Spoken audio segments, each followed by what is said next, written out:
রবকে খুশি করা একদম সহজ, কারণ আমাদের রব আমাদের জন্য দয়াকে উন্মুক্ত করেছেন, সাজাকে নয়। এবার আসেন হাদিস শরীফটা শুনলে আপনারা বুঝতে পারবেন।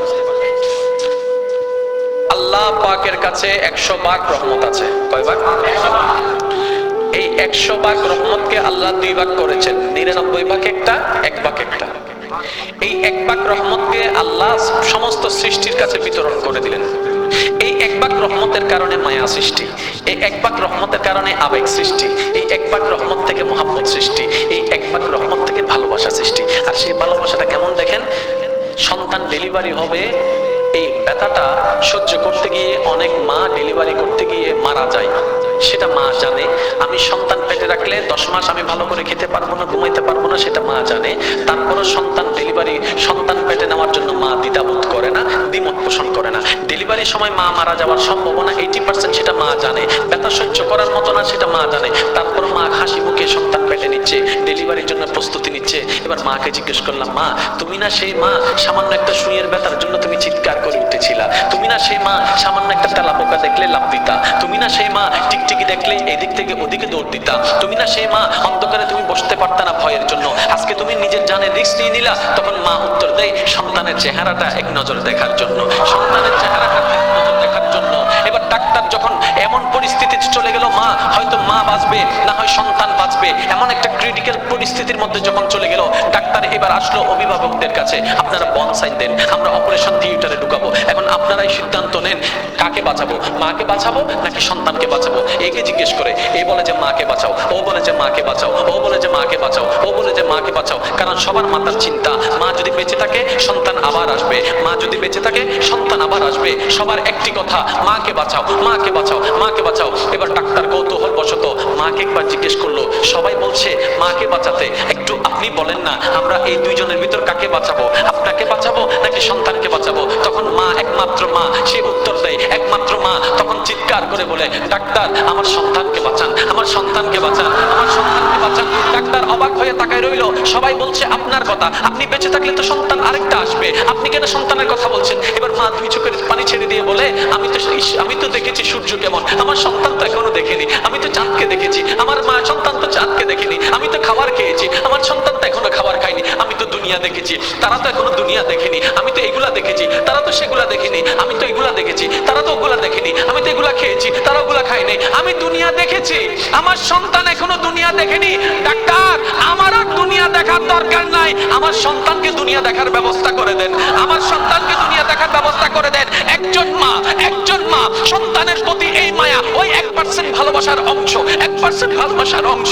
আপনার আমার নবী রাহমাতুল্লিল আলামিন যখন এই হাদিস বর্ণনা দিলেন, 1 ভাগ রহমত রেখে আল্লাহ পাক 1 ভাগ রহমত পৃথিবীর মধ্যে রহমত ছড়াই দিয়েছেন, 99 ভাগ রেখে দিয়েছেন। সাহাবায়ে কেরাম আদবের সহিত আরজি করলেন, ইয়া রাসূলুল্লাহ, ইয়া রাসূলুল্লাহ, ওই 1 ভাগ রহমতের যদি এত ভালোবাসা, এত মায়া, এত টান, এত আবেগ, এত মহব্বত যদি হয়, এই 99 ভাগ আল্লাহ কেন রেখে দিয়েছেন? তখন রহমাতুল্লিল আলামিন বলেছেন, ওরা আমার সাহাবারা শুনো, এই বাকি 99 ভাগ রহমতকে আল্লাহ হাসরের জন্য রেখে দিয়েছেন, হাসরের জন্য রেখে দিয়েছেন, হাসরের জন্য রেখে দিয়েছেন। সাহাবায়ে কেরাম বলে, ইয়া রাসূলুল্লাহ, এই 99 রহমত কেন রেখে দিয়েছেন? আর তখন নবী বলে, এই হাসরের মধ্যে যখন সবাই উপস্থিত হবে, পাপীরা যখন কান্নাকাটি করবে, তখন আল্লাহ 99 ভাগ রহমতকে উন্মুক্ত করে দিবেন শুধু বান্দাদেরকে জাহান্নামী থেকে জান্নাতি করে দেওয়ার জন্য। সুবহানাল্লাহ, আপনার জন্য 99 ভাগ রহমত অপেক্ষা করছে। আরেকটু জোরে, 1 ভাগের ভালোবাসা যদি এমন হয়, 1 ভাগের ভালোবাসা যদি এমন হয়, 99 ভাগ, আপনি কেন ভাবছেন আপনি জাহান্নামে যাবেন? কেন আপনার ভাবনা আপনি জাহান্নামে যাবেন? আপনি না রবের বান্দা? রবের বান্দা তো জাহান্নামে যায় না রে ভাই। আপনি না শেষ নবীর উম্মত? শেষ নবীর উম্মত কেমনে জাহান্নামে যায়? কিছু কাজ করেন না, অনেক তো হলো, অনেক তো দুনিয়া করলেন, অনেক তো দুনিয়াকে অর্জন করলেন। এই দুনিয়া না একদিন লাথি মেরে দিবে, এই দুনিয়া না পিঠের পিছনে একদিন ছুরি মেরে দিবে। করলাম তো অনেকদিন, কি লাভ হলো? অতীতে যারা করেছে কি লাভ হয়েছে? আসেন না একবার রবের দিকে, আসেন না একবার নবীর দিকে, দেখবেন আপনার দুনিয়াও অর্জন হয়ে যাবে, পরকালও সজ্জিত হয়ে যাবে। আমরা এই বুঝগুলা বুঝি না বলে অর্জনও করি, লাথিও খাই। জাস্ট একটা উদাহরণ দিচ্ছি আপনাদেরকে। বাবা সম্পদ উপার্জন করে কার জন্য? সন্তানের জন্য। সন্তানেই বাবার উপর জম হয়ে যায়। কেমন? এই সন্তান পড়ালেখা করেছে বাবার টাকায়। এমন হাজারো বাবা মা আছে, একটা ওষুধ কেনার জন্য সন্তানের দিকে তাকাই থাকতে হয়, সন্তানে কখন টাকা দিবে ওষুধটা সে কিনতে পারবে। এটা কেমন জীবন? এটা কেমন জীবন? আপনি না বাবা? বলে যে হ্যাঁ। তাহলে সন্তান থেকে নিচ্ছেন কেন? বলে যে আমি তো এখন কামাই না। আমি বললাম আপনি সিস্টেমেই জানেন নাই ভাইজান। আপনি অতটুক কামান, অতটুক ব্যবস্থা করেন, আপনি সন্তানকে দেন, কিন্তু আপনি মরণ পর্যন্ত যেন কারো থেকে টাকা চাইতে না হয়, কারো টাকায় ওষুধ কিনতে না হয়, ওই রকম এবিলিটি নিজের মধ্যে তৈরি করে ফেলুন। তাওয়াক্কুলটা আল্লাহর উপর রাখবেন, যেন মরণ পর্যন্ত সন্তানের টাকায় চলতে না হয়। সন্তান যেন আপনার সামনে বড় করে একটা কথা বলতে না পারে, বাবা তোমার ওষুধের টাকা দেওয়ার টাকা আমার কাছে নাই, চিকিৎসার খরচ দেওয়ার মতো খরচ আমার কাছে নেই, এই কথা যেন সন্তান বলতে না পারে, সন্তানের বউ বলতে না পারে, মেয়েরা বলতে না পারে। আপনাকে সেই ব্যবস্থা এখন থেকে করতে হবে। আপনি 20 বছর চাকরি করবেন, আপনি দিয়ে যাবেন, যখন আপনার ইনকাম বন্ধ হয়ে যাবে ভিক্ষুকের মতো সন্তানের দিকে তাকাই থাকতে হবে। এমন জীবনের চাইতে তো মরণ অনেক ভালো হয়ে যাবে, মরণ অনেক ভালো হয়ে যাবে। আল্লাহ পাক বলে বান্দারে তুই যদি আমাকে সন্তুষ্টি করে চলতি, পুরো অবস্থায় ব্যবস্থা আমি করে দিতাম। বলে সুবহানাল্লাহ। আফসোস হাজার দেখছি আমি, হাজার। এবার আসেন বাস্তব কথা বলি। টাকা যার পাওয়ার তার। কথা বলছেন না কেন? টাকা যার। আজকে যারা টাকা কামাচ্ছেন, ইয়ং আছেন, ছেলে আছেন, সময় আপনাদের জন্য আসতেছে এটা, কারণ বাপ হবেন তো কিছুদিন পর। হাসেন আর যাই করেন, বাপ হচ্ছেন তো। এবার আসেন,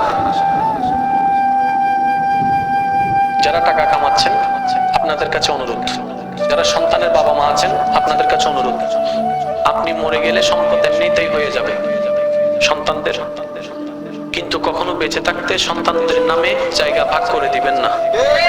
কারণ বেশিরভাগ গন্ডগোল লাগে ভাগ করে দেওয়ার পরে। তখন আর কেউ মা চিনে না, বাপ চিনে না।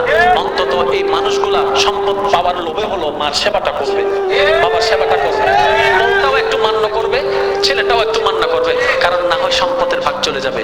কিন্তু আপনি কি করবেন? গোপনে গোপনে সন্তানের নামে সে জমিন, সে দলিল আপনি বরাদ্দ করে দিবেন। আমার বড় ছেলে, মেজে ছেলে, ছোট ছেলে, মেয়ে সবার নামে আপনি বরাদ্দ করে দিবেন। ইসলামী শরীয়তের নিয়মে আপনি বরাদ্দ করে দিবেন। কেউ জানবে না, দলিলে লেখা থাকবে এই দলিল আমি বুড়া, আমার বুড়ি মারা যাওয়ার পরে বাস্তবায়ন হবে। তারপরে দেখবেন যে পূজা পূজা করবে না, ঠিক না ভাই? ঠিক। অনেকের কষ্ট লাগছে, আর আমি কারো দাবদারি না, কারণ আমি ওয়াইজ দিয়ে চলি না। আল্লাহ আমাদেরকে চলার সাম্রাজ্য দান করেছেন। দাওয়াত দিয়ে গেলাম আলামিন বাড়ি, একটু ঘুরে আসবেন, শুধু একটু ঘুরে আসবেন, যে তখন হইব তো মুকাররম বাড়ি, তার তো এদিন আছে তাই দিবেন তো না, ভিক্ষা করেন না হলে, আর ভিক্ষা করি একমাত্র মওলার দরবারত মাই চলে আসে। এবার আসেন একটু খেয়াল করেন, 100 ভাগের রহমত 1 ভাগ আল্লাহ দিয়ে দিলেন, 99 ভাগ রেখে দিলেন আপনাকে আমাকে বাঁচানোর জন্য। কথা বলেন ঠিক কিনা? এবার সেই আল্লাহর রহমত থেকে আল্লাহ কি বলছেন? লা তাকনাতু মির রাহমাতিল্লাহ, আমার রহমত থেকে কখনো তোমরা নিরাশ হয়ো না। এবার টোটাল বিষয়টাকে আমি একটু গোছাই নিচ্ছি। কালকে কবরে যেতে হবে, বলেন না? প্রশ্ন হাসর উঠতে হবে, তারপরে আল্লাহর বিচারের কাঠগড়ায় দাঁড়াইতে হবে। কি নিয়ে যাচ্ছেন? কোনো কিছু নাই। কি দিবেন আল্লাহকে? দেওয়ার মতো কিছু নাই। কি আছে দেওয়ার মতো? হিংসা আছে, অহংকার আছে, দুশমনি আছে, অন্যের জায়গা লুণ্ঠন করা আছে, অন্যের ভাগ নেওয়া আছে, অন্যের সম্পদ মেরে খাওয়া আছে, কারো মনে অন্যায় ভাবে কষ্ট দেওয়া আছে। এগুলা ছাড়া তো আল্লাহকে দেওয়ার মতো কোনো কিছু, তো বাঁচার তো কোনো উপায় নাই।